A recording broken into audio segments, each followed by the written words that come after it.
નમસ્કાર વિદ્યાર્થી મિત્ર, અત્યાર સુધી આપણે વિદ્યુત બળ એટલે કે કુલંબીય બળ અને એને આધારિત ઘણા બધા દાખલાઓની છે પ્રેક્ટિસ કરી.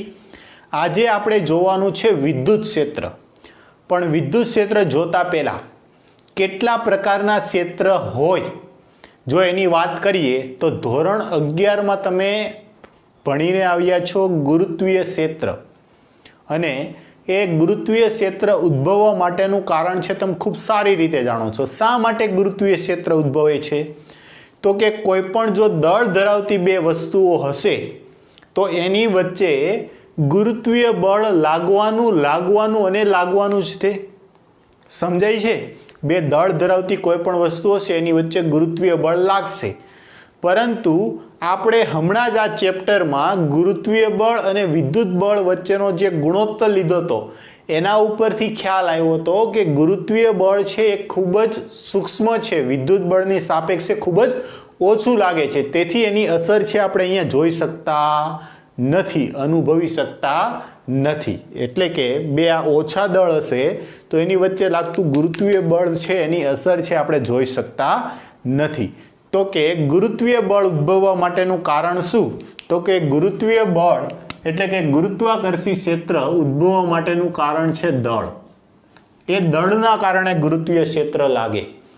તેવી જ રીતે આજે આપણે ભણવા જઈ રહ્યા છીએ વિદ્યુત ક્ષેત્ર. તો વિદ્યુત ક્ષેત્ર છે એ વિદ્યુત ભારને કારણે લાગે. કોના કારણે? વિદ્યુત ભારને લીધે. ઓકે. તેવી જ રીતે એક ક્ષેત્ર છે ચુંબકીય ક્ષેત્ર, અને એનો આપણે નાના ધોરણમાં ખૂબ સારી રીતે અભ્યાસ કરીને આવ્યા છીએ કે બે ચુંબક હોય, બે ચુંબકને એકબીજાની પાસે લઈ જવામાં આવે તો એ આકર્ષે છે અથવા તો અપાકર્ષે છે. એ એના ધ્રુવ ઉપર આધાર રાખે, ઉત્તર ધ્રુવ છે કે દક્ષિણ ધ્રુવ છે. તેવી જ રીતે આ ચુંબકને બીજા લોખંડના ટુકડાની પાસે લઈ જવામાં આવે છે ત્યારે પણ એ એકબીજાને આકર્ષતા હોય છે. એટલે કે આ જે ઉદ્ભવવા માટેનું કારણ છે ચુંબકીય ક્ષેત્ર ઉદ્ભવવા માટેનું, ચુંબકીય ક્ષેત્ર તો એ છે ચુંબક છે. શું છે? એનો ચુંબકત્વનો ગુણધર્મ છે. એ ચુંબકત્વના ગુણધર્મને કારણે ચુંબકીય ક્ષેત્ર છે ઉદ્ભવે છે. આ સિવાય એક AURA વિદ્યુત ક્ષેત્ર આવે જે સામાન્ય રીતે માણસોમાં ફિલિંગ જે આવતી હોય છે કે લાગણી આવી, ગુસ્સો આવવો, આ બધી ફિલિંગો માટે એ જવાબદાર હોય છે. પણ મેનલી આપણે આપણા ફિઝિક્સને કન્સર્નને ધ્યાનમાં રાખીને આ ત્રણ પ્રકારના ક્ષેત્રો છે એની છે આપણે વાત કરીએ. તો એમાં ગુરુત્વીય ક્ષેત્ર છે તમે ભણીને આવ્યા છો, વિદ્યુત ક્ષેત્ર છે તમે આ જ ટોપિકની અંદર એટલે કે આ જ લેક્ચરની અંદર તમે ભણી જશો, અને ચુંબકીય ક્ષેત્ર છે તે ધોરણ 12નો આપણો એક ભાગ છે. એટલે કે તમારું ધોરણ 12 સાયન્સ કમ્પ્લીટ થતાં તમે આ ત્રણે ક્ષેત્રો છે જેનાથી તમે ખૂબ જ સારી રીતે માહિતગાર હશો. ઓકે, ચાલો તો હવે જોઈએ આપણે વિદ્યુત ક્ષેત્ર. વિદ્યુત ક્ષેત્ર શું છે? જો એમની વ્યાખ્યા જોઈએ તો કે એકમ ધન વિદ્યુત ભાર પર લાગતું કુલંબીય બળ. ફરી એકવાર, એકમ ધન વિદ્યુત ભાર પર લાગતું કુલંબીય બળ. સામાન્ય રીતે જો જોઈએ કે Q વિદ્યુત ભાર છે અને અહીંયા ત્યાંથી r અંતરે કોઈ બિંદુ P છે. કોઈ બિંદુ P પર તમે કોઈ પણ વિદ્યુત ભાર મૂકો છો. આપણે એમ શું કીધું? એકમ ધન વિદ્યુત ભાર. તો કે અહીંયા P = 1 કુલમ વિદ્યુત ભાર છે મૂકી દીધો, અને ધન લીધું છે એટલે સાઇન સાથે બતાવું તો આ P બિંદુ પાસે આપણે +1 કુલમ વિદ્યુત ભાર મૂક્યો. ઓકે, તો આ કેપિટલ Q વિદ્યુત ભારને કારણે આ P બિંદુ પર રહેલા +1 કુલમ વિદ્યુત ભાર પર લાગતું બળ કેટલું? એના છેદમાં પરીક્ષણ વિદ્યુત ભાર. પરીક્ષણ વિદ્યુત ભાર એટલે શું? તો કે પરીક્ષણ વિદ્યુત ભાર એટલે કે તમે જ્યાં 1 કુલમ વિદ્યુત ભાર લ્યો છો એને કહેવાય છે પરીક્ષણ વિદ્યુત ભાર. એને આપણે Q0 વડે દર્શાવીએ છીએ. શું છે આ Q0? Q0 છે પરીક્ષણ વિદ્યુત ભાર છે. કેમ પરીક્ષણ વિદ્યુત ભાર? તો કે આ વિદ્યુત ભારને કારણે તેનાથી r અંતરે આવેલા બિંદુએ વિદ્યુત ક્ષેત્ર કેટલું છે એ નક્કી કરવા માટે તમે બહારથી એક વિદ્યુત ભાર મૂકો. તો કે બહારથી તમે આ શું આનું વિદ્યુત ક્ષેત્ર કેટલું છે એનું પરીક્ષણ કરો છો, તેથી આ વિદ્યુત ભારને કહેવાય છે પરીક્ષણ વિદ્યુત ભાર. અને આ પરીક્ષણ વિદ્યુત ભારનું મૂલ્ય હોય છે +1 કુલમ. કેટલું હોય છે? +1 કુલમ. ઓકે, જો સામાન્ય રીતે આપણે જોઈએ તો આ બે વિદ્યુત ભારો છે એકબીજાથી r અંતરે હોય તો એની વચ્ચે લાગતું કુલંબીય બળ કેટલું?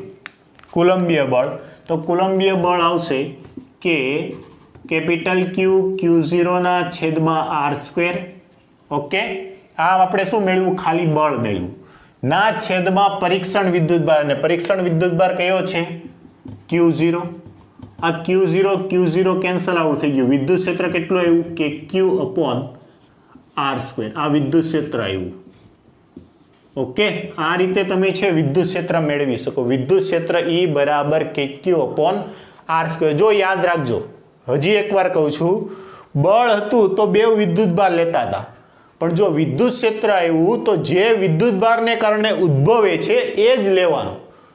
ઓકે, જે પરીક્ષણ વિદ્યુતભાર છે કેન્સલ આઉટ થઈ જશે. પરીક્ષણ વિદ્યુતભાર કેવો થઈ જાય છે? અહીંથી નાબૂદ થઈ જાય છે. તો વિદ્યુત ક્ષેત્ર E બરાબર KQ/r². તો ફાઇનલી તમે શું કર્યું? જો વિદ્યુત ક્ષેત્ર E બરાબર બળના છેદમાં પરીક્ષણ વિદ્યુતભાર F0. તો વિદ્યુત ક્ષેત્ર છે આપણા માટે નવી રાશિ છે. તો નવી રાશિ હોય તો એનો એકમ કેટલો? એકમ, વિદ્યુત ક્ષેત્રનો એકમ. વિદ્યુત ક્ષેત્રનો એકમ આવશે, બળનો એકમ ન્યૂટન, વિદ્યુતભારનો એકમ કુલમ. શું આવશે? એકમ ન્યૂટન પર કુલમ. ઓર આગળ જતા આપણે ભણશું આ ચેપ્ટરમાં E = V/d પરથી, જ્યાં V છે વિદ્યુત સ્થિતિમાન છે અને d છે અંતર છે, તો આનો એકમ થશે વોલ્ટ પર મીટર. આખું લખવું એટલે સમજાય, વોલ્ટ પર મીટર. ઓકે, આ છે વિદ્યુત ક્ષેત્રનો બીજો એકમ. પણ જેમ જેમ આપણે આ ચેપ્ટરમાં આગળ વધશું, પહેલા બીજું ચેપ્ટરનું જે કમ્બાઈન છે એમાં આગળ વધશું, ત્યારે હું તમને સમજાવી દઈશ કે E = વોલ્ટ પર મીટર એકમ છે કઈ રીતે આવ્યો. ઓકે, તો આ બે એમના એકમો છે, ન્યૂટન પર કુલમ ઓર વોલ્ટ પર મીટર. હવે નવી ભૌતિક રાશિ આવી, એમના એકમો આપ્યા, તો એની સાસુ કોણ છે આપણે આપવું પડશે. શું સમજ્યા તમે? સાસુ નહીં ભાઈ, પાસુ, પારિમાણિક સૂત્ર. ચાલો, આનું પારિમાણિક સૂત્ર શું? તો કે આના એકમ ઉપરથી E = ન્યૂટન પર કુલમ. ન્યૂટન એટલે બળ, અને બળ માટે તમે આમ લખી શકો કે E નું પારિમાણિક સૂત્ર. પારિમાણિક સૂત્ર માટે એને બ્રેકેટમાં લખી તો બળ માટે m1L1T-2, વિદ્યુતભાર માટે A1 T1. તો આનું શું થઈ જશે? m1L1T-3A-1. આ શું આવી ગયું? વિદ્યુત ક્ષેત્રનું પારિમાણિક સૂત્ર. ઓકે, આવશે m1L1T-3A-1. બીજું જો વિદ્યુત ક્ષેત્ર માટે અમુક નોટ છે તમારે ખાસ યાદ રાખવાની છે. તો જો આ Q વિદ્યુત ભારને કારણે વિદ્યુત ક્ષેત્ર ઉત્પન્ન થાય છે આ P બિંદુ પાસે. તો Q વિદ્યુત ભારને કારણે આ P બિંદુ પાસે જે પણ વિદ્યુત ક્ષેત્ર આવશે, આને સોલ્વ કરશો તો કંઈક તો મૂલ્ય આવશે ને. તેથી Q વિદ્યુત ભારને કહેવાય, Q વિદ્યુત ભારને કહેવાય સ્ત્રોત વિદ્યુત ભાર. કેવો કહેવાય? સ્ત્રોત વિદ્યુત ભાર, કે જેના દ્વારા વિદ્યુત ક્ષેત્ર ઉત્પન્ન થાય છે. તો જો અહીંયા વિદ્યુત ક્ષેત્ર ઉત્પન્ન કરતા વિદ્યુત ભારને સ્ત્રોત વિદ્યુત ભાર, એને ઇંગ્લિશમાં કહેવાય છે source charge. Not a source, source નહીં હો ખાવાનો, સોર્સ ચાર્જ. ઓકે, નેક્સ્ટ, વિદ્યુત ક્ષેત્રનું મૂલ્ય નક્કી કરતા વિદ્યુત ભારને કહેવાય છે પરીક્ષણ વિદ્યુત ભાર. પરીક્ષણ વિદ્યુત ભાર Q0 વડે દર્શાવે +1 કુલમ. ઓકે, એને કહેવાય છે ટેસ્ટ ચાર્જ. બીજું એક ધ્યાન આપો કે આ જે વિદ્યુત ભાર છે પરીક્ષણ વિદ્યુત ભાર, એનું મૂલ્ય છે શક્ય હોય એટલું નાનું હોવું જોઈએ, એટલે કે →0. Q0 →0 હોવું જોઈએ. તો કે જો Q0 શક્ય હોય તેટલો નાનો લેવાય, કે જેથી Q0 ના લીધે સ્ત્રોત વિદ્યુત ભાર પર થતી અસરો છે આપણે શું કરી શકીએ? અવગણી શકીએ. ઓકે, આ છે ખાસ ધ્યાન આપજો. Q0 →0, અને વધુ ઓછામાં ઓછો કેટલો લઈ શકો? +1 કુલમ. એના કરતાં નાનો લઈ શકાય નહીં, જેથી ગણતરીમાં શું પડે? સરળતા પડે. નેક્સ્ટ, જો એકવાર કોઈ બિંદુ પાસે તમે વિદ્યુત ક્ષેત્ર નક્કી કરી લીધું, પછી તે બિંદુ પર જુદા જુદા વિદ્યુત ભારો મૂકતા તેના પર લાગતું કુલમ બળ એ ખૂબ સરળતાથી મેળવી શકાય. જોઈએ એમની એપ્લિકેશન છે, જેમ જેમ દાખલા ગણશું તેમ તેમ તમને ખ્યાલ આવશે. પણ આ ટોપિક પણ છે, તમે નોટ ડાઉન કરજો. કઈ રીતે? જો આ વિદ્યુત ભારને કારણે અહીંયા એકવાર તમને વિદ્યુત ક્ષેત્ર મળી ગયું. વિદ્યુત ક્ષેત્ર ધારો કે આ બિંદુ પાસે વિદ્યુત ક્ષેત્ર આવ્યું E બરાબર 5 ન્યૂટન પર કુલમ આવ્યું. ઓકે, કેટલું આવ્યું? 5 ન્યૂટન પર કુલમ. હવે આ પરીક્ષણ વિદ્યુત ભારને બદલે હું અહીંયા 2 કુલમ જેટલો વિદ્યુત ભાર મૂકું તો જો E = F/Q સૂત્ર છે આપણી પાસે, એમાંથી F ને સૂત્રનો કરતા બનાવો તો E × Q. કઈ રીતે? E = F/Q પરથી F બરાબર E × Q અથવા તો QE કહી શકો. F બરાબર QE. આ સૂત્રનો ઉપયોગ કરીને પણ તમે જો વિદ્યુત ક્ષેત્ર જાણતા હોય તો જે વિદ્યુત ભાર મૂકો છો એની વેલ્યુ મૂકતા જાઓ તો સરળતાથી તે બિંદુ પર આપણે છે એના પર લાગતું બળ છે એ મેળવી શકીએ. બીજું, જે રીતે બળ સદિશ રાશિ છે તેવી રીતે વિદ્યુત ક્ષેત્ર પણ સદિશ રાશિ છે. વિદ્યુત ક્ષેત્ર કેવી રાશિ છે? વિદ્યુત ક્ષેત્ર સદિશ રાશિ છે. તો સવાલ એ થાય એની દિશા કઈ? વિદ્યુત ક્ષેત્રની દિશા કઈ? તો વિદ્યુત ક્ષેત્રની દિશા આ બે વિદ્યુત ભારને જોડતી રેખા પર વિદ્યુત બળની દિશામાં, વિદ્યુત ક્ષેત્ર સદિશ રાશિ છે અને તેની દિશા વિદ્યુત બળની દિશામાં, વિદ્યુત બળની દિશામાં. ઓકે, આ છે, ખાસ નોટ ડાઉન કરજો. વિદ્યુત ક્ષેત્ર છે એ સદિશ રાશિ છે અને એની દિશા છે એ વિદ્યુત બળની દિશામાં હોય છે. ચાલો ફટાફટ છે એટલું લખી નાખો. પછી આપણે જોઈએ બિંદુવત વિદ્યુત ભારને કારણે ઉદ્ભવતું વિદ્યુત ક્ષેત્ર. ચાલો હવે આપણે ભણવાનું છે બિંદુવત વિદ્યુત ભારને લીધે ઉદ્ભવતું વિદ્યુત ક્ષેત્ર. તો એના માટે જો પહેલા તો કે આકૃતિમાં દર્શાવ્યા પ્રમાણે Q વિદ્યુત ભારને લીધે તેનાથી r અંતરે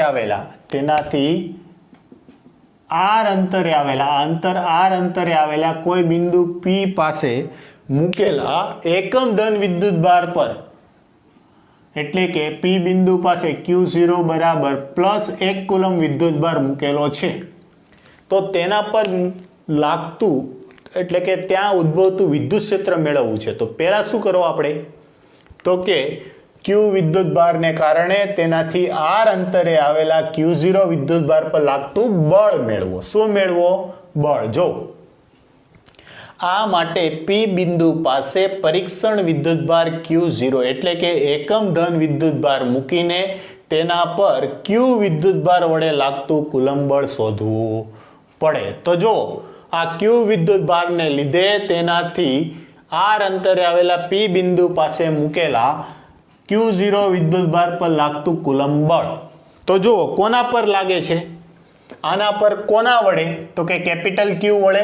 તો તમે આમ લખી શકો F બરાબર સ્મોલ q પરીક્ષણ વિદ્યુત ભાર પર કેપિટલ Q વિદ્યુત ભારને કારણે બળ F બરાબર K. આ વિદ્યુત ભાર કેપિટલ Q, આ વિદ્યુત ભાર Q0 ના છેદમાં અંતર r. ઓકે, અને અથવા તો આ બેવની દિશામાંનો એકમ સદિશ અથવા તો એની વચ્ચેનું અંતર છે તો આને કઈ રીતે બતાવી શકો? r qp નો square into r qp cap. જ્યાં qp કેપ શું છે? તો કે અહીં qp કેપ એ પરીક્ષણ વિદ્યુત ભાર Q0 પર લાગતા વિદ્યુત બળની દિશા દર્શાવે છે. એટલે કે Q થી P તરફની દિશામાંનો એકમ સદિશ છે. જોજો ધ્યાન આપજો. બળ માટે તો નોર્મલી એવું કરતા હતા કે જેના બે બળના વિદ્યુત ભારનું મૂલ્ય છેદમાં અંતરનો વર્ગ ઇન્ટુ એ દિશામાંનો એકમ સદિશ, અને એકમ સદિશ ક્યાંથી? તો કે Q થી P તરફની દિશામાંનો એકમ સદિશ. તો અહીંથી આના કારણે લાગતું બળ છે હવે આ આવી ગયું F બરાબર કે કેપિટલ Q સ્મોલ q ના છેદમાં r qp square into r qp cap. Okay, આવું આવી ગયું સદિશ બળ. પરંતુ આપણે વિદ્યુત ક્ષેત્રની જે વ્યાખ્યા જોઈ, વ્યાખ્યા પ્રમાણે આપણે શું કીધું? તો કે બળ ભાગ્યા વિદ્યુત ભાર, અને વિદ્યુત ભાર કયો લેવાનો છે? પરીક્ષણ વિદ્યુત ભાર Q0. તો જો પી બિંદુ પાસે ક્યુ વિદ્યુત ભારને લીધે ઉદ્ભવતું વિદ્યુત ક્ષેત્ર ઈપી બરાબર બળ એફ Q0 કેપિટલ Q ના છેદમાં પરીક્ષણ વિદ્યુત ભાર Q0. ચાલો આ બળનું મૂલ્ય છે, જો આપણી પાસે સૂત્ર છે તો શું આવશે કે કેપિટલ Q Q0 ના છેદમાં R QP square into R QP cap ના છેદમાં શું છે Q0 Q0 Q0 cancel out, તો આ સૂત્ર શું મળ્યું કે Q upon R QP square into R QP cap. આ આપણે સદિશ સ્વરૂપે બતાવી દીધું, તો આ છે આપણને વિદ્યુત ક્ષેત્ર મળી ગયું. E બરાબર કે Q upon R square into R cap. આગળ હમણાં આપણે જોયું હતું, મેં આ જ લખ્યું હતું E બરાબર કે Q અપોન R સ્ક્વેર, પણ અહીંયા સદિશ સ્વરૂપે બતાવ્યું છે તો એ દિશામાંનો આપણે શું લેવો પડશે, એકમ સદિશ લેવો પડશે. અને જો સદિશ વડે નહીં બતાવતા માત્ર મૂલ્ય બતાવીએ, તેથી વિદ્યુત ક્ષેત્રનું મૂલ્ય જ્યારે મૂલ્ય લેતા હોય ત્યારે આપણે દિશા લેવાની જરૂર હોતી નથી. વિદ્યુત ક્ષેત્રનું મૂલ્ય E બરાબર કે Q upon R square. Okay, તો જો અહીંયા તમે જોઈ શકો છો કે E ચલે છે 1 અપોન R સ્ક્વેર. એકવાર તમે કોઈ વિદ્યુત ભારને કારણે ઉદ્ભવતું વિદ્યુત ક્ષેત્ર છે એના માટે તમે વિદ્યુત ભાર પસંદ કરી લીધો તો એ ચેન્જ નથી થવાનો, કે નથી બદલાવાનું. તો વિદ્યુત ક્ષેત્ર ચલે છે અંતરના વર્ગના વ્યસ્ત પ્રમાણમાં. ઓકે, તો કે અંતર જો અહીંયા હું એકવાર ફિક્સ કરી લઉં તો વિદ્યુત ક્ષેત્ર પણ કેવું રહેવાનું છે, ચોક્કસ જ રહેવાનું છે.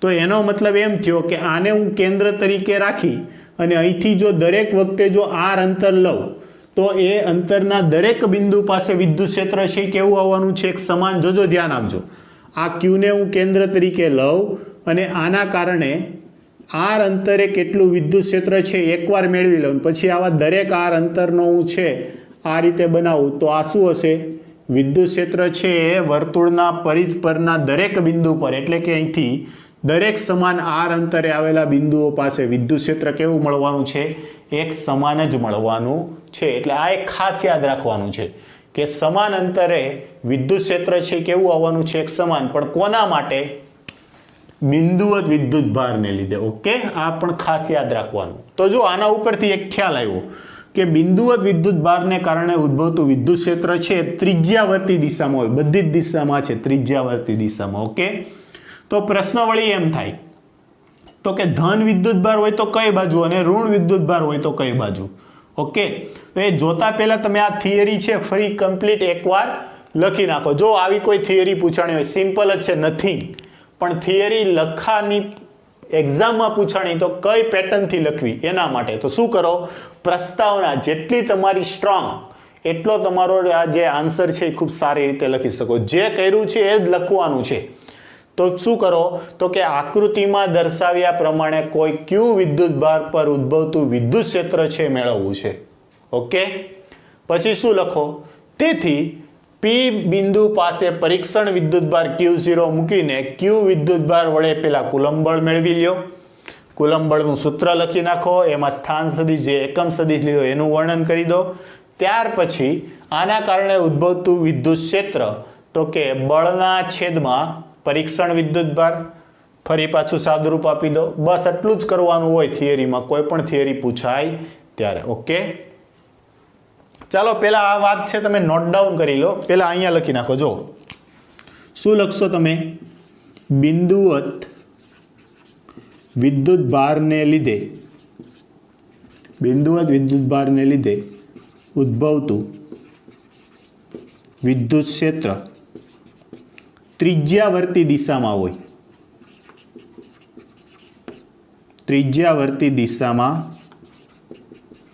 હોય. ઓકે, આ છે ખાસ નોટ કરી લેજો. બિંદુવત વિદ્યુત ભારને લીધે ઉદ્ભવતું વિદ્યુત ક્ષેત્ર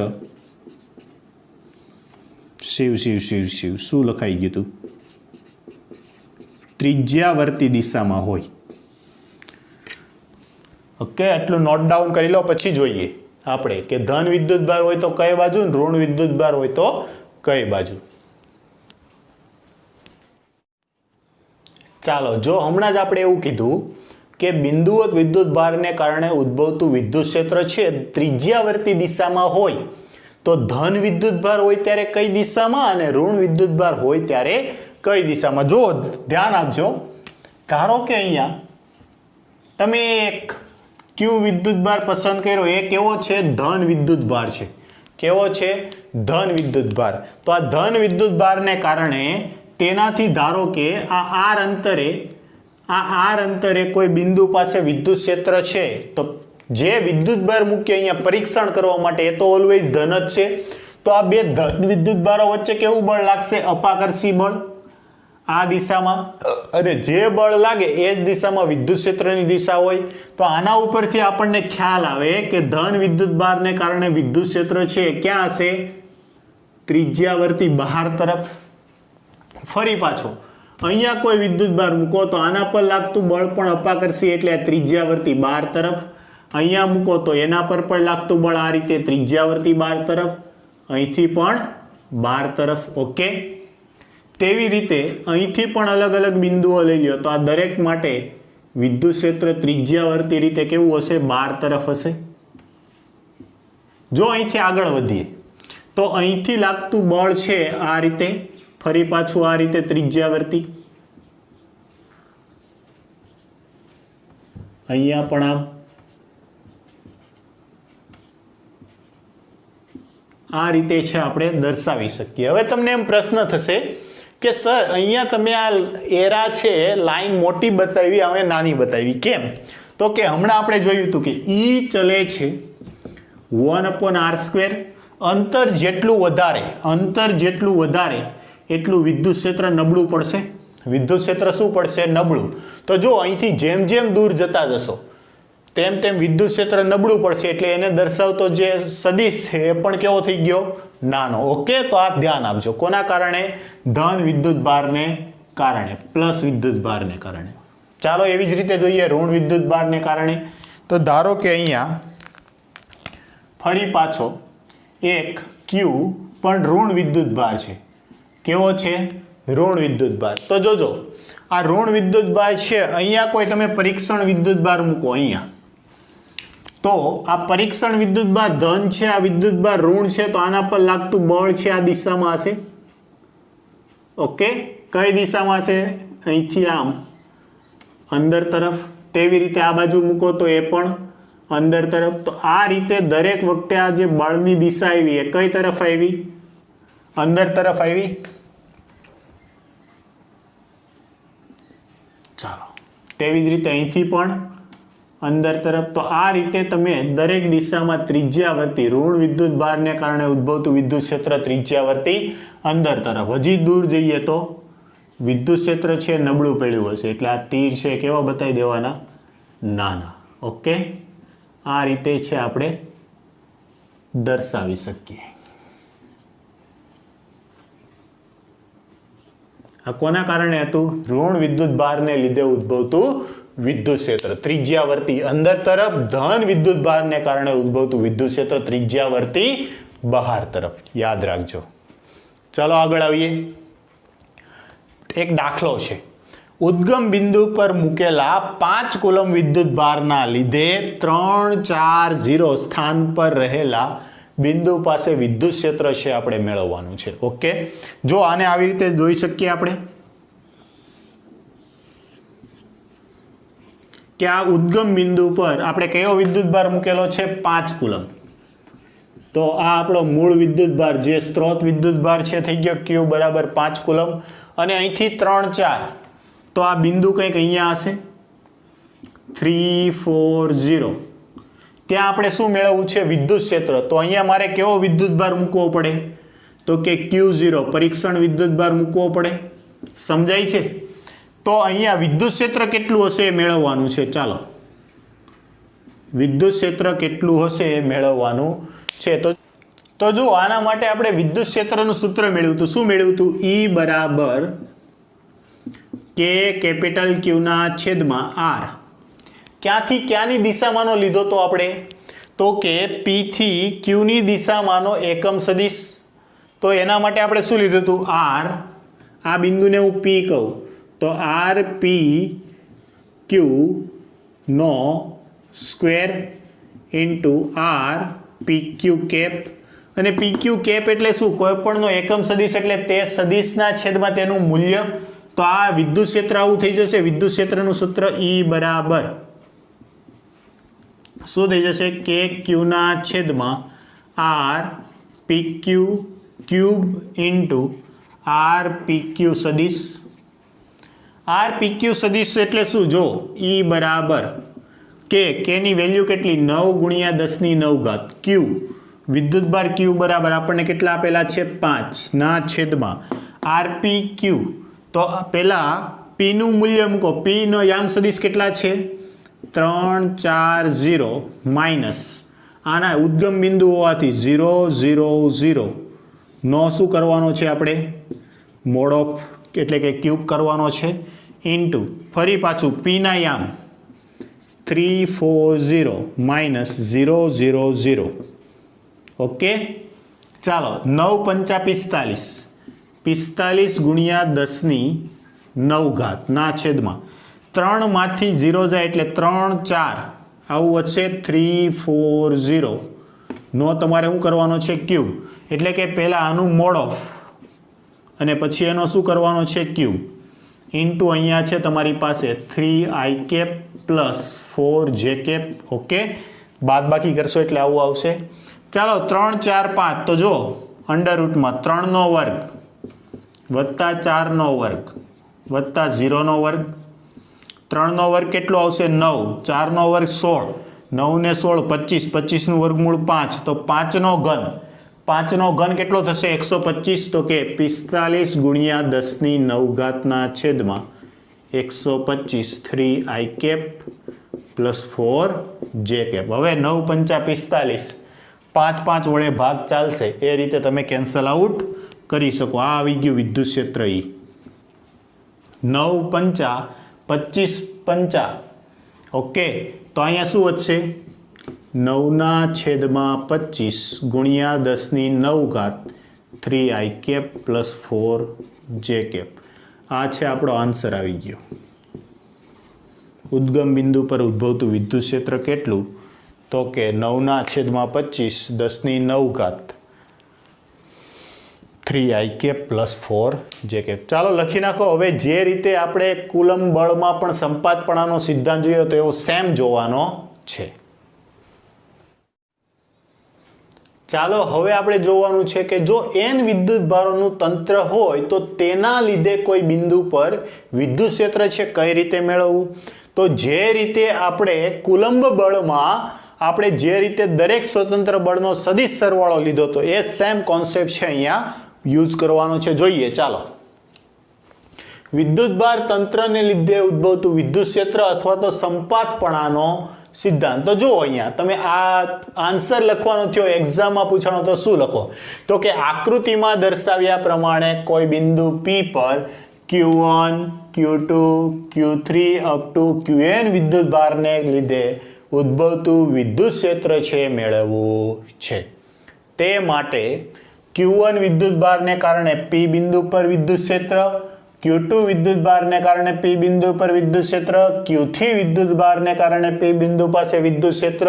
એટલે કે આવા દરેક સ્વતંત્ર વિદ્યુત ભારને કારણે P બિંદુ પાસે વિદ્યુત ક્ષેત્ર મેળવી એનો સદિશ સરવાળો કરવો પડે. તો જો Q1 વિદ્યુત ભારને કારણે P બિંદુ પાસે વિદ્યુત ક્ષેત્ર કઈ દિશામાં હશે? બે સજાતીય વિદ્યુત ભાર હોવાથી અહીંથી આ બે વિદ્યુત ભારને જોડતી રેખામાં. ઓકે, અને આ રીતે કન્સિડર કરીએ તો આ દિશામાં આવ્યું. આ વિદ્યુત ક્ષેત્ર હશે E. જે રીતે બળમાં આપણે પર અને વડે કોન્સેપ્ટ યુઝ કરતા હતા એ સેમ કોન્સેપ્ટ અહીંયા યુઝ કરવાનો. કોના પર? તો કે P પર લાગે છે. ઓકે, કોના વડે? કોના વડે? તો કે 1 ને કારણે. તો કે E P1. સેમ કોન્સેપ્ટ આપણે યુઝ કરવાનો છે. કોના પર લાગે છે? કોના વડે લાગે? વડે લાગે પાછળ, જેના પર લાગે છે આગળ. ચાલો બીજા વિદ્યુત ભારને કારણે P પર લાગતું વિદ્યુત ક્ષેત્ર. તો આ રીતે બે વિદ્યુત ભારને જોડતી રેખા પર. ઓકે, અને આ દિશામાં હશે E. કોના પર લાગે છે? તો કે P બિંદુ પર. કોણ લગાડે છે? 2. તેવી રીતે ત્રીજાના કારણે P પાસે વિદ્યુત ક્ષેત્ર P3 ઓકે. તેવી રીતે n વિદ્યુત ભારને કારણે એ બિંદુ પાસે વિદ્યુત ક્ષેત્ર Pn. આ દરેક મેળવીને એનો શું કરી દેવો પડે આપણે સદિશ સરવાળો. તો જો EP બરાબર શું આવશે P બિંદુ પાસે તો કે P1 plus P2 plus P3 plus up to ક્યાં સુધી Pn સુધી. ચાલો હમણાં જે આપણે લાસ્ટ જોયું કે બિંદુવત વિદ્યુત ભારને કારણે વિદ્યુત ક્ષેત્ર, તો એના માટે આપણે શું લખ્યું હતું કે Q ના છેદમાં R. ક્યાંથી ક્યાંનો એકમ સદિશ તો કે Q1 થી P દિશામાંનો, Q1 થી P દિશામાંનો સદિશ, તો 1 થી P દિશામાંનો સદિશ square into R 1P cap. તેવી જ રીતે 2 ને કારણે, તો જો 2 ને કારણે તો 2 થી P ની દિશામાંનો એકમ સદિશ અને એની વચ્ચેનો સ્થાન સદિશ લેવાનો 2P square into R 2P cap okay. તેવી રીતે 3 ને કારણે કે Q upon R 3P cap sorry 3P square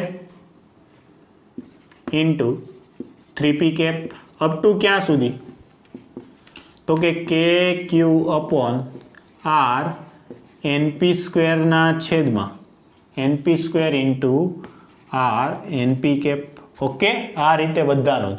ચાલો આમાંથી શું સામાન્ય નીકળશે KQ, તો KQ છે સામાન્ય લઈ લો તો શું વધશે R 1P કેપના છેદમાં R 1P square plus R 2P કેપના છેદમાં R 2P square up to ક્યાં સુધી, આમને હું સ્કીપ કરું છું, તો R NP કેપના છેદમાં R NP સ્ક્વેર ઓકે.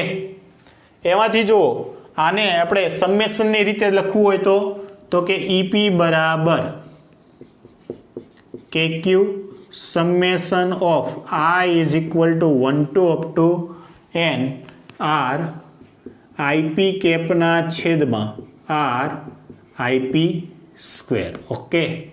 ચાલો શું કરો આમાં I બરાબર 1 મૂકો તો જો 1P કેપના છેદમાં 1P સ્ક્વેર 2 મૂકો 2P કેપના છેદમાં 2P square up to n સુધી તમે મૂકા કરો તો આ રીતે P બિંદુ પાસે પરિણામી સૂત્ર છે મેળવી શકીએ. શું કરો ફરી એકવાર, જે રીતે બળમાં જેના પર લાગે છે એ આગળ, જેના વડે લાગે છે પાછળ, એવો સેમ કોન્સેપ્ટ છે તમે અહીંયા યુઝ કરી શકો અને એને અકોર્ડિંગ છે તમે આ પ્રશ્ન છે સોલ્વ કરી શકો ઓકે. તો આ પણ તમારે યાદ રાખવાનું છે. આજનો લેક્ચર છે અહીંયા સુધી જ રાખીએ.